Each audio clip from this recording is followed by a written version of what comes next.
Welcome to Call Before Showing, a podcast where we help real estate pros navigate the emotional ups and downs of the real estate business and hear the stories of real people who buckle in and ride the roller coaster with us. Are you ready? Let's go.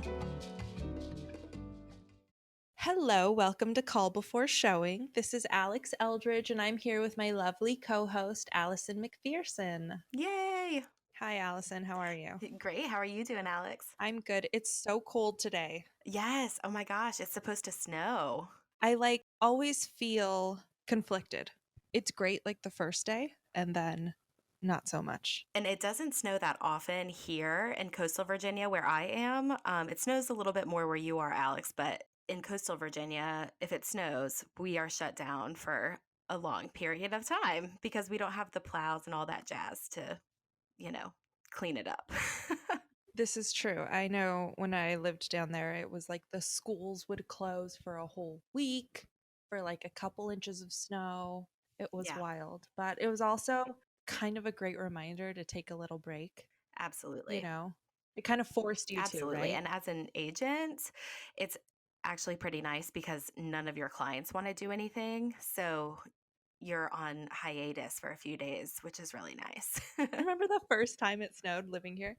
I went outside and did a snow angel in the middle of the night. It was a terrible idea. I've never done that since. That's hilarious. All right. Well, anyway, so we are both realtors working in Virginia. And I think maybe we should start by talking about what brought us here and what we did before real estate. So why don't you go first, Allison? Okay. Well, yeah. So I'm Allison McPherson. I'm a realtor here in coastal Virginia. I sell residential real estate mostly. And my previous life, I was in the wedding industry. So I did everything from being the catering sales manager for a catering company. I did social media for a few of the companies I worked for. I just kind of dabbled in lots of different things in the wedding industry. And then when I realized that I was really severely burnt out and got to the point where I almost hated weddings at the end of it, I realized I needed to make a change. And I was thinking about what I could do in the future to still use the skills that I learned in the wedding industry. And I landed on real estate. So that is how I came to be in the real estate world. And yeah, that's a little bit about my past. I think it's really great that you mentioned, the social media and stuff, because I think that that is something that has really helped with your business coming into real estate with that background. Yeah, yeah, it definitely helped to have the foundational knowledge of how to, you know, do Facebook ad campaigns and things like that. But it's so funny the difference between doing social media for somebody else and doing social media that is like you branding yourself. There's definitely a little bit more fear in it on this end of things, where when it was not my business and I was just doing social media for somebody else, I just threw things up with no fear. I was actually talking to a friend this morning about my struggle with social media because going into 2019, I really want to make it a part of my business and I want to be able to do it consistently. But to me, it feels a little bit like public speaking because Yeah. you're speaking to such a wide audience. And so I really have to learn to get out of my head. But for those of you that may not know Allison, she is phenomenal at social media and at her branding and all of that. Where can people follow you, Allison? So I am at Allie McP Homes on pretty much every platform. So you can find me on Facebook, you can find me on Twitter, but I don't post. I just follow stuff on Twitter and Instagram. I'm most active on Facebook and Instagram. I love Twitter, but I never post. Why? Oh, yeah, no. Why is that? You would think it's not as intimidating because all it is really words. But I'm always on Twitter, watching what other people are saying, but I never actually post myself. Do you think that Twitter is a good platform for realtors? I mean, I'm sure it is if somebody uses it, but I don't. I don't use it for promoting myself. I just use it to follow the accounts that I want to follow. Use it for entertainment? Oh yeah, I follow all the bachelor and bachelorette people, all the people that I don't really want to follow on Instagram. I follow on Twitter. There's some people too, some celebrities and stuff that are really funny on Twitter that I like to follow. Yeah, I love Lin-Manuel Miranda, who created Hamilton. Like, he's the best account to follow. So, yeah, Twitter I just follow, but I'm pretty active on Facebook and Instagram. Awesome. Yeah. What about you? Tell me about you, girl. So I come from a long background of sales. I worked in financial planning, I've worked in energy efficiency with the utility companies in Southern California. And when I relocated to Virginia about 5 years ago with my husband because of his work, I was really looking for something new. I had always wanted to dabble in real estate, and we happened to be buying our first house. I was lucky enough to get set up with an amazing realtor, and she became my mentor for the following years. And that's kind of how I got into it. And I love it. Honestly, this is the first thing that I feel like I'm really going to be doing for a very long time. I was kind of that personality type that jumped around to different jobs. Like, I would be in something for a year and I'd get really kind of tired of it. And I think it's just because I wasn't passionate about it. But now that I'm in real estate, I feel like I wish I would have been doing this a long time ago. And I don't see myself leaving it. Yeah, that's how I feel too. And I definitely was the same way where I hopped around from thing to thing. And it was always when I got bored. And it was always at like a year and a half of being somewhere because I would be like, well, I've learned everything that I can learn here. Bye. Next thing. Like, thank you. Next. And so the thing about real estate is that it changes so rapidly and the technology changes so rapidly and your clients are so different along every single month you have different clients. And so I think it is the perfect mix of like fun things and just like different challenges every day. And so it is exciting to me. Yeah, I totally agree. I think that it definitely keeps things interesting. You still have that consistency of doing the same job, but the variables are always changing. Absolutely.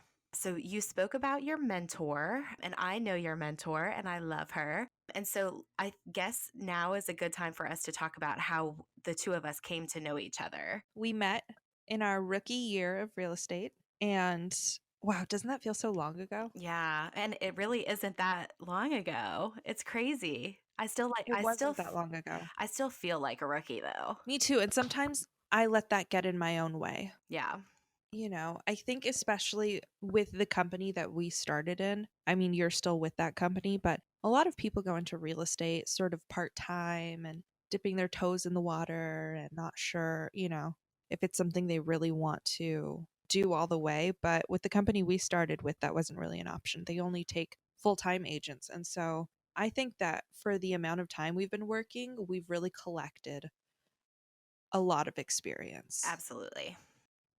You said that you live in coastal Virginia.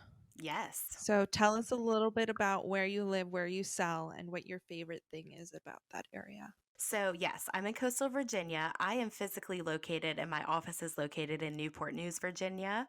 But I sell anywhere from like the Williamsburg area down to Virginia Beach. So it's a really diverse area. There are a bunch of different types of people here in Williamsburg and Yorktown. There's so much history, which I love to follow. And I love the fact that we have so much history here that is preserved.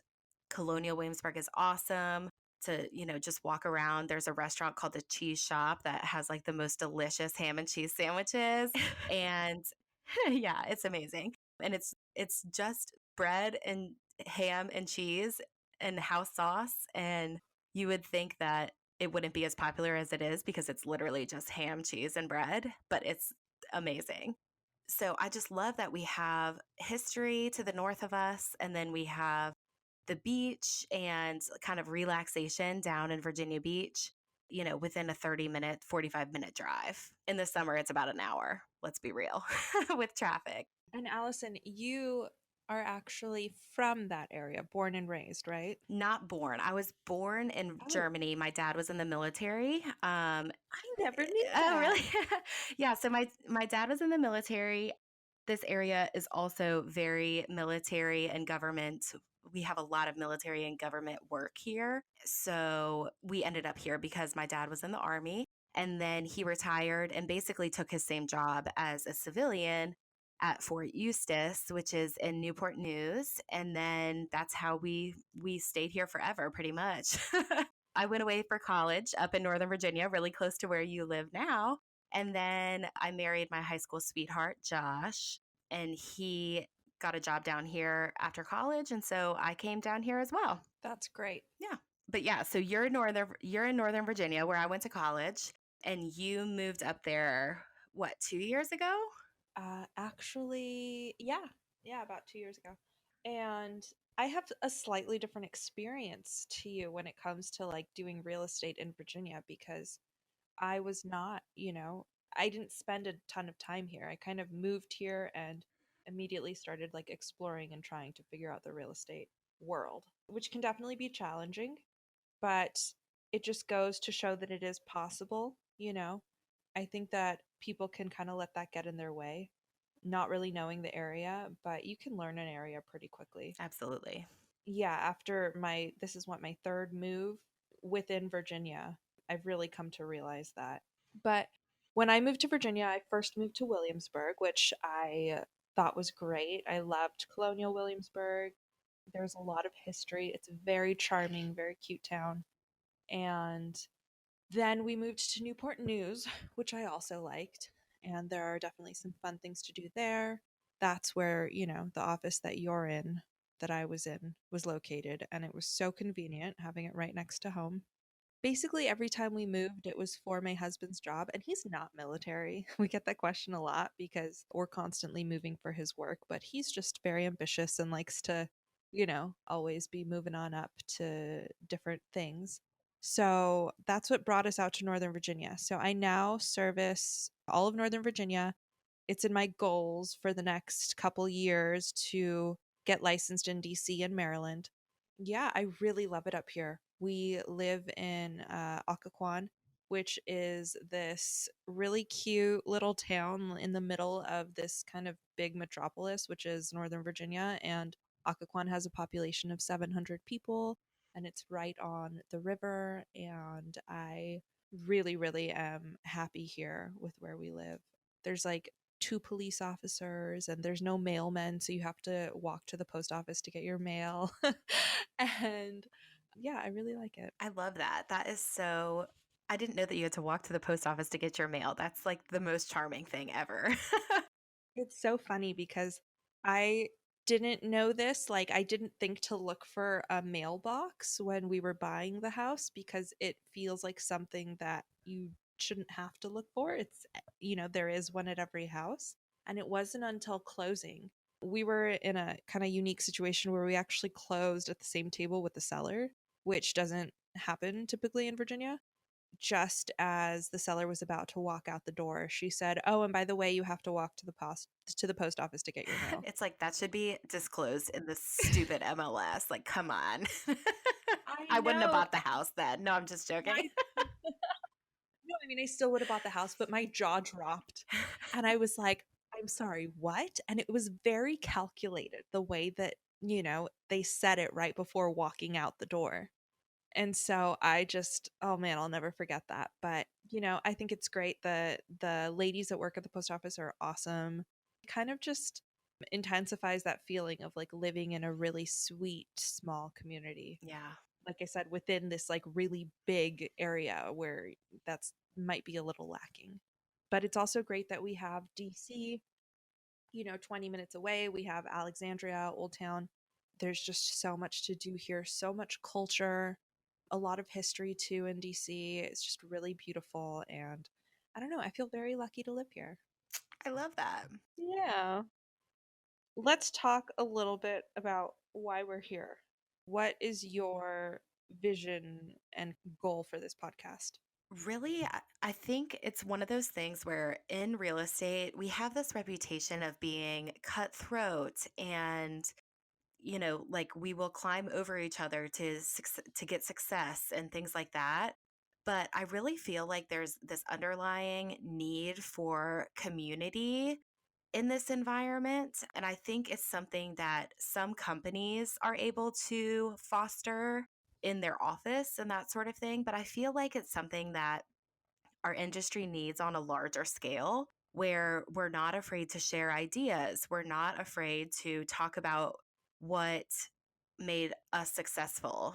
And really, success is a different thing for different people.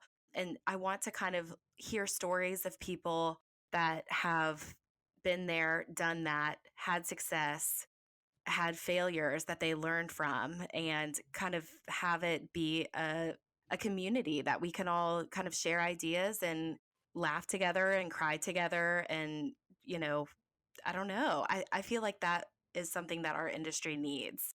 But what about you? I think that's great. Everything you just said, I am totally here for and I totally agree with. I touched on earlier how the office that we started with was full time, so it kind of forced you to immerse yourself. It also kind of does help to foster that type of relationship when you have people that are at the office every day. But let's face it, that's not how most brokerages are. So a lot of it is, a brokerage that may have 50 or 100 agents, but only a few of them are coming into the office. They really don't know each other, they don't know each other's names. And I think that it's really great to kind of have people to relate with as far as this goes, because doing real estate can actually be quite lonely. It's definitely very like networking driven and meeting new people and building your sphere and all of that stuff. But as far as that relationship that you have with a coworker that you can have for years and can become a really, really like loving relationship, a really tight friendship, there's not a lot of that in real estate. When you can create that sort of environment, it can be really special. And there is really no need to be so incredibly competitive. There are very few times where you are really competing with another agent and, like in a listing presentation or something like that, where it's like an actual competition. And I just don't think it's necessary to encourage that type of behavior amongst realtors. I think that the more we work together, the better the market's going to be ultimately. Absolutely. And I think the world is getting to the point now where people can see through the cheesy stuff. Bullshit. Yeah. I didn't want to say bullshit on our first podcast, but yeah, bullshit. Like people can see through that. And if you just are genuinely yourself, like nobody to the core of their being is a douchebag. Nobody. Maybe some people are. But Well, I think that no, that's good that you said that, because I think that there are definitely agents that feel like they need to put on that front. I know that I have felt that way before, and I mean, I'm definitely not that way, but I remember thinking like, okay, what are the salespeople that I've seen, and what did they act like? And I need to mimic that to be a good salesperson myself, you know? And that's really not the way. It's not no. the way. My mom used to say this all the time. You can catch way more flies with honey or something like that. Do you know what I'm talking about? Yeah, we should Google what that actual quote is. Yeah. The whole point is that you are going to get so much more success when you kind of put good things out there. And that's what we want to do. We want to create this sort of brotherhood, sisterhood of realtors where we can, like Allison said, laugh together, cry together, because there are a lot of laughter and tears and happiness and frustration and so many things in our line of work. I think there's also a lot of really funny stories that happen, so we're going to have to touch on those at some point. Absolutely. We hope that we can be sort of an outlet for you and something consistent that you can listen to on your, morning ride to the office or to meet clients or whatever it may be. And there's a lot of resources out there for, you know, top producers and building your business and strategy and things like that, but there's nothing really to just kind of sit back and talk about our experiences. Yeah. So we're thankful that you listened to our whole first episode.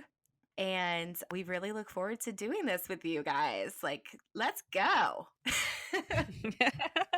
This is something that we've wanted to do for a while. I'm really happy that we are starting 2019 off on the right foot and starting this podcast that we've been talking about for a while. I just hope that we can see beautiful community flourish from this project. You can find us at Call Before Showing on Instagram. Do we have a Facebook? Yes, at Call Before Showing. Yes, Allison always knows the answers. So go follow us, like our page, subscribe to this podcast, and we can't wait to talk to you again. Catch you next time.